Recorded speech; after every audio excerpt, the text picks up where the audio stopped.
বাংলাদেশের মানুষের চাহিদাটাই আমার কাছে গুরুত্বপূর্ণ। একদম সম্পূর্ণ নিরপেক্ষ তত্ত্বাবধায়ক সরকার গঠন করে তার অধীনে নির্বাচন দিতে হবে। ইউনূসের অধীনে কোনো নির্বাচন সফল হবে না, কোনো জনগণ ভোট দিতে পারবে না। সে তো জঙ্গি, সন্ত্রাসী এবং তারেক জিয়া আর এক জঙ্গি, এদেরকে নিয়ে সে সমস্ত ভোট নষ্ট করবে। কাজেই নির্বাচন হতে হবে একেবারে অবাধ, নিরপেক্ষ, সুষ্ঠু নির্বাচন, একজন তত্ত্বাবধায়ক সরকার, সম্পূর্ণ নিরপেক্ষ তত্ত্বাবধায়ক সরকার অধীনে নির্বাচন হতে হবে, যেখানে সকল মানুষ তার ভোট দেওয়ার স্বাধীনতা পায়। আর আমি তো আছি দেশের মানুষের জন্য। আজকে যে ছাত্রছাত্রীরা এই আন্দোলনে গিয়েছিল, তারা আজকে বুঝতে পেরেছে তাদের ভুলটা।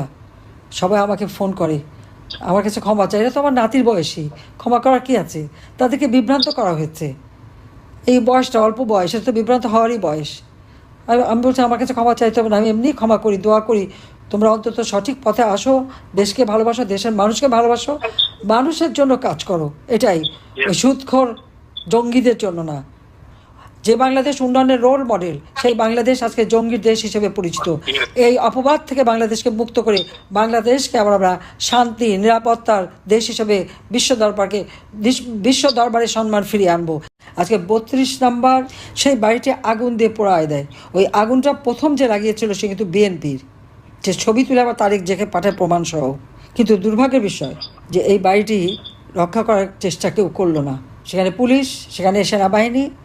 এরপর আবার এটা 5ই ফেব্রুয়ারি 2025 সালে বুলডোজার দিয়ে বাড়িটি ভাঙা হয়। তখনও পুলিশ আর আর্মি সারি সারি দাঁড়িয়ে আছে।